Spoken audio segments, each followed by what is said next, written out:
with Beth Allison Barr about a book she has written called The Making of Biblical Womanhood. And the subtitle is really great, How the Subjugation of Women Became Gospel Truth. Now, if you're unfamiliar with this phrase, biblical womanhood, it's important that you know what it is, whether you're in the religious traditions or if you're just in general culture, to understand that there's this whole movement of giving theological rationalization for women not being in leadership and being thought about with a certain role in society that's not equal to men. So, and we'll talk about this as we go, but this conversation about how women are treated in society is not only supported in churches and in religion, it tends to spread into a lot of places. But I think there's something particularly damaging when Christian religion baptizes really bad ideas with a theological underpinning. And I think that's what Beth Allison Barr has done in this really great book, The Making of Biblical Womanhood. So, Yeah. Beth, so good to have you here. Thanks for being with us. We want people to have an open-eyed view of what's happening in the world on this podcast so that they can take on this world in ways that lets their own light shine. So you're clearly doing that, and thank you. Thank you. And I always say to people that I'm in Minneapolis and standing up today and reminding myself that sitting is the new smoking. So I'm kicking the habit today and standing up. And if you're in the chat, if you're willing to tell us in the chats on the social stream here where you're talking to us from or listening from, we'd love to hear from you. So would you do the same? Tell people where you're coming from, Beth, and where you find yourself Yeah. today? So I'm coming from Waco, Texas, and we had a really exciting week because Baylor University won the NCAA National Basketball Championship for the men's. And it's the first time we've ever done that. So our campus has been really excited this week. But I'm speaking from my office at Baylor University, and I too am standing up. I have a standing desk, and I mostly use it. Sometimes when the days are really tiring, I will sit. Yes. But Yes. it's early still. Yeah, I'm with you. I mean, just say to yourself, I can do it today. I can stand up today, and it's a real commitment. Well, at Baylor, you're not only I guess a basketball fan, but you're also a professor of history and associate dean of the graduate school, and the president of the Conference on Faith and History. Which I'm very interested in that. So maybe we can talk a bit about that today. People that don't know, Baylor is I would a love to talk school about related CFA. to Baylor's a school related to the Southern Baptist denomination. Is that right? Baylor is Baptist. Baylor is Baptist. So it is more connected with the Baptist General Convention of Texas. And so I know in the Baptist world, there's a lot of different kinds of Baptists, which people are not always aware of. So yes, we are connected to the SBC, but we're more connected to the BGCT. And then also, there is some funding too from the CBF. So we're a general Baptist university. Yeah. And so look, friends, if you're new to religion or to Baptist life, there's all kinds of versions of Baptists. Like if you're Catholic, you kind of got some orders that you might be able to relate to. But boy, in the Protestant world, we know how to slice up this ham into the smallest, thinnest little pieces that we can. So that's Baptist life. Very true. But Baylor is a major university. It's a significant place, major hospital, teaching university on a lot of issues, and has some of the best thinkers on the issues of religion and society and culture. Beth, which I'd put you in the category of. All right, so you wrote this book, The Making of Biblical Womanhood, How the Subjugation of Women Became Gospel Truth. I guess before I ask you to talk a bit about why you wrote it, can you say a few things about what biblical womanhood is for those who are new to this conversation? So for people who don't know what biblical would say, bless you. I am so glad, and I wish I had been in your world. Biblical womanhood is the idea that women's subordination to men is divinely ordained. This idea that men are divinely called to be leaders and out in the public, and women are divinely called to support their husbands and to have a primary focus on home and house and teaching children.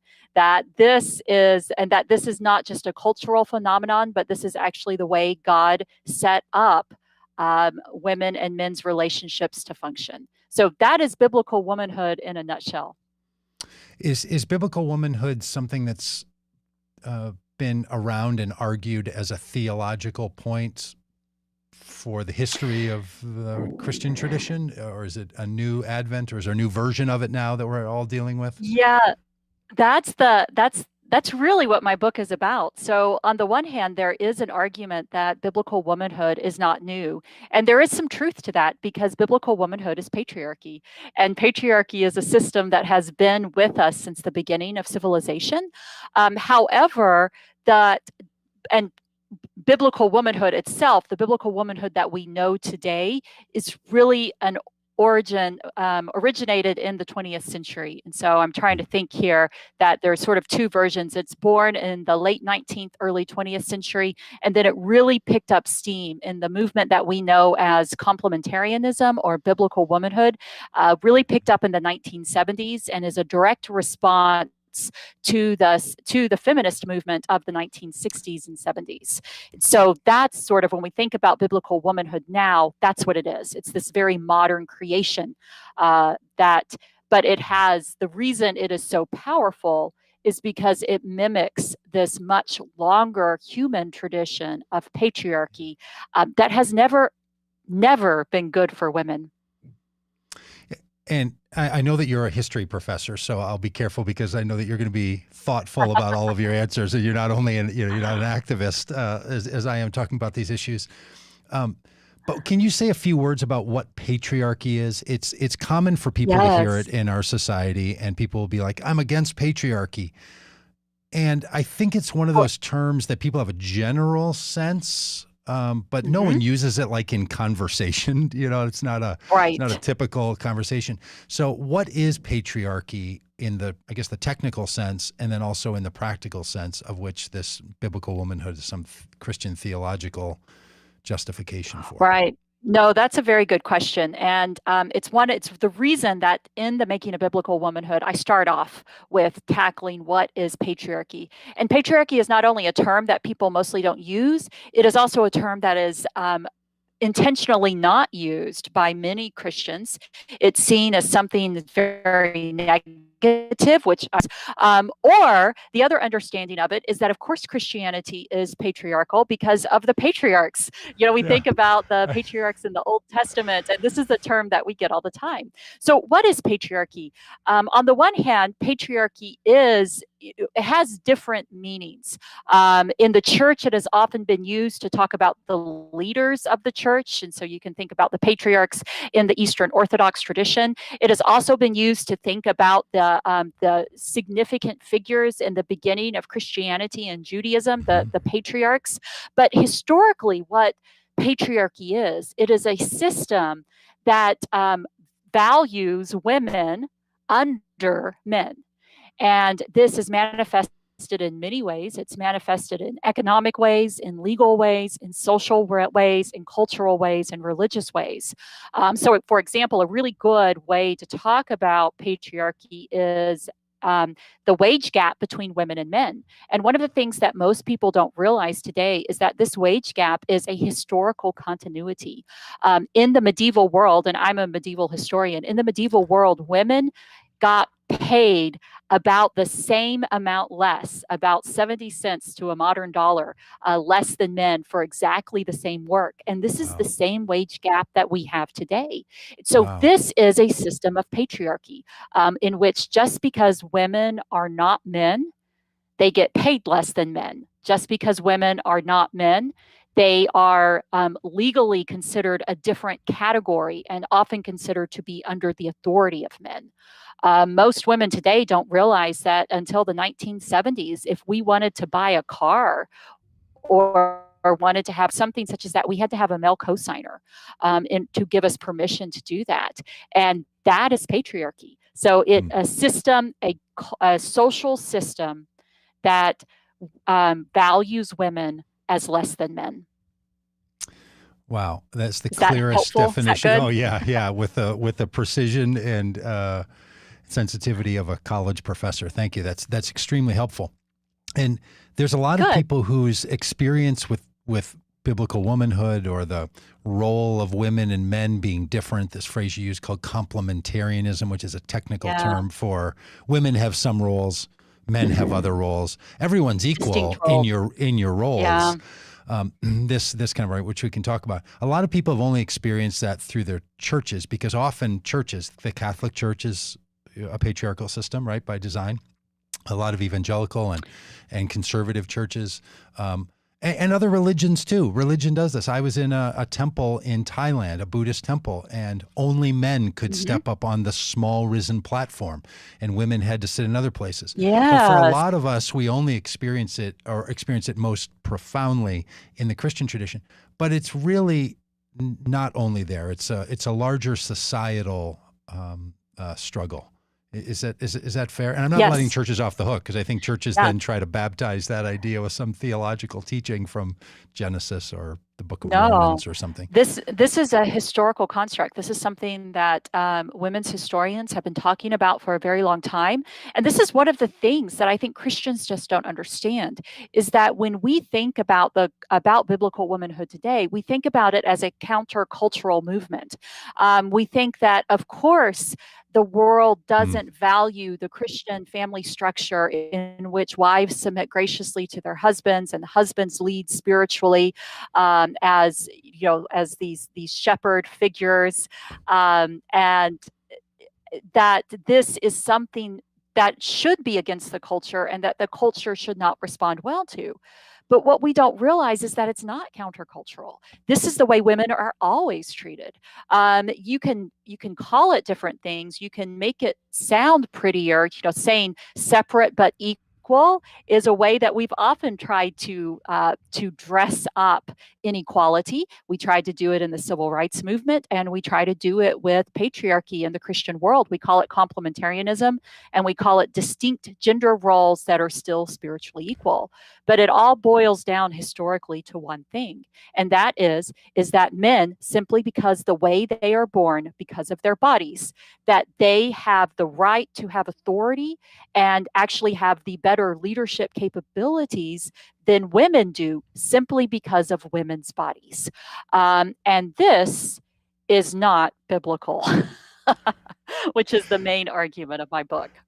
Okay, and it's a really important argument, because there's people who say, yeah, look, society matches what God intended, and for Christians and Mm-hmm. Jews, they can look to the Old Testament and or the Jewish scriptures and to see that no, there's a created order. And I hear a lot of people who make these arguments talk about this Yeah. created order, that God was creating Adam first, and then from Adam, Mm-hmm. from the rib, a woman came. So women are derivative of man, and there's a structure to the universe. There's a structure to earth. There's a structure to humanity. Yeah. And here's how it goes. So yeah, of course you're going to have this all over the world for all of time, because that's the divine order.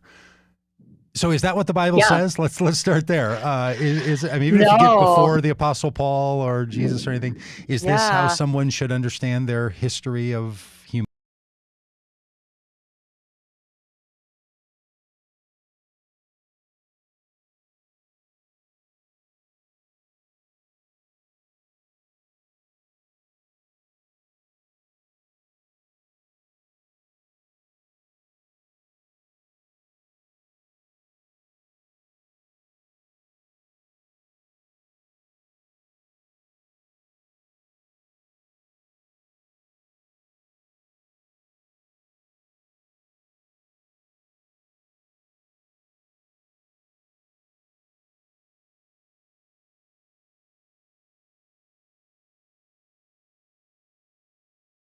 humanity from the Bible's context and textual Mhm. argument?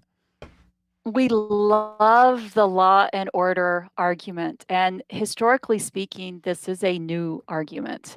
Mm. This is not, in fact, if we look back, like, for example, I'm a medieval historian.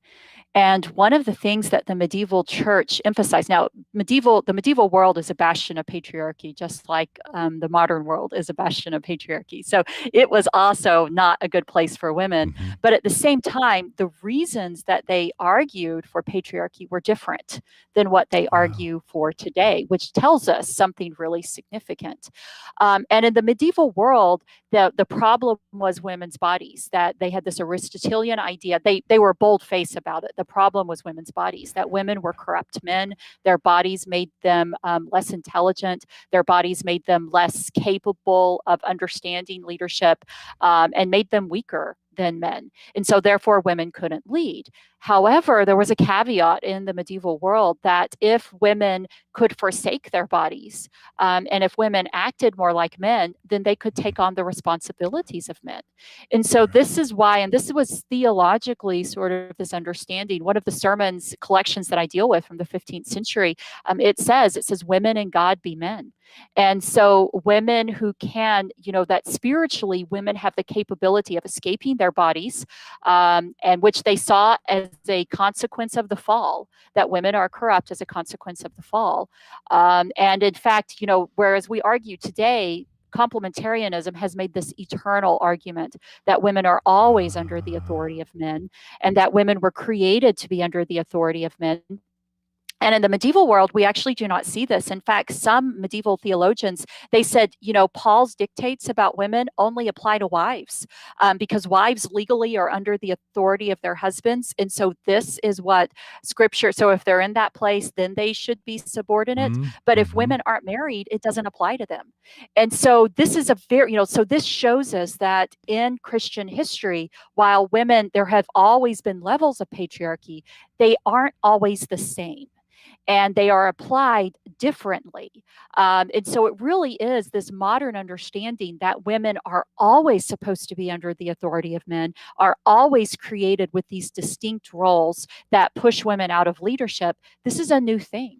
And if you actually look at it, trace it theologically, what you will find is that this order of creation bit, that started being argued with a vengeance after, really when we get to the 19th and the 20th century is when we started getting all interested in this created order. And we started using our interpretations of Paul and reading those back into the Genesis story. The medieval world didn't see it that way. In fact, the sins, and I'm thinking of sermons that I also could quote from this, that one of the arguments that they made is they said, look, yes, Eve sinned, but God redeemed Eve through putting Jesus in Mary's body. And so, this idea that women, yes, they did sin, but this did not condemn women for all time. And that God actually intentionally used a woman to bring Jesus into this world.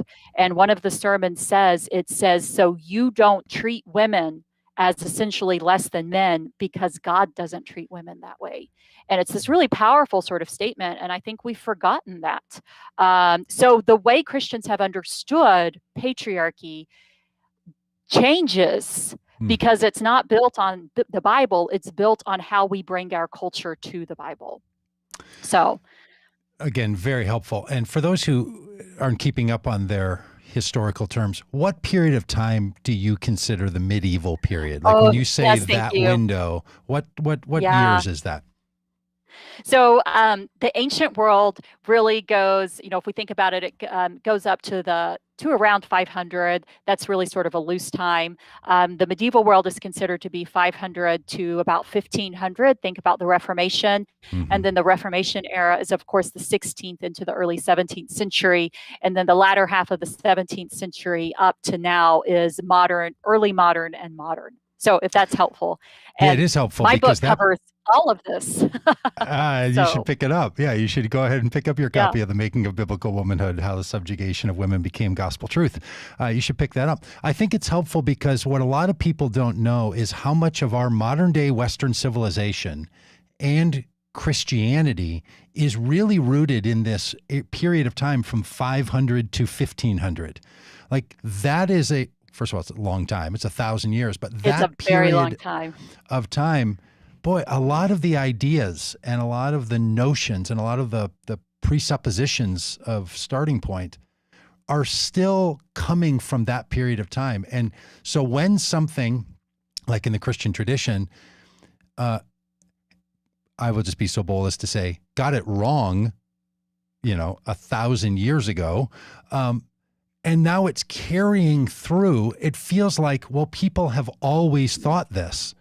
But that's because people, they created a narrative in around 500, maybe 320 or somewhere, going forward that's carried on. And if I remember right, wasn't it St. Augustine, or some people call Augustine, who had a theological argument that every human body in a mother's womb starts as a male, and then if it is subjugated to sin, it falls and becomes a woman. Is that Well, it's right? based upon this Aristotelian idea that that the perfect state of the human embryo is a masculine one, and if something goes wrong, then it becomes a woman. Now, of course, what Aristotle said, he said that's a good thing because otherwise we couldn't have procreation. So it's a good mistake, but it is still that women are mistakes. That we are genetically, something's wrong with us. And this was carried into the early church. And in fact, what Augustine did is he had an argument that we often don't think about all that much today, but he made the argument for original sin. And it was Yeah. this idea that, that the sin of Adam and Eve, well, it's actually carried through Adam, which is interesting, but it's created in the sex act itself, and so that it gets transmitted through the sex act itself. And this is also why sexuality in the medieval world was considered to be sinful, which also had severe implications for women, because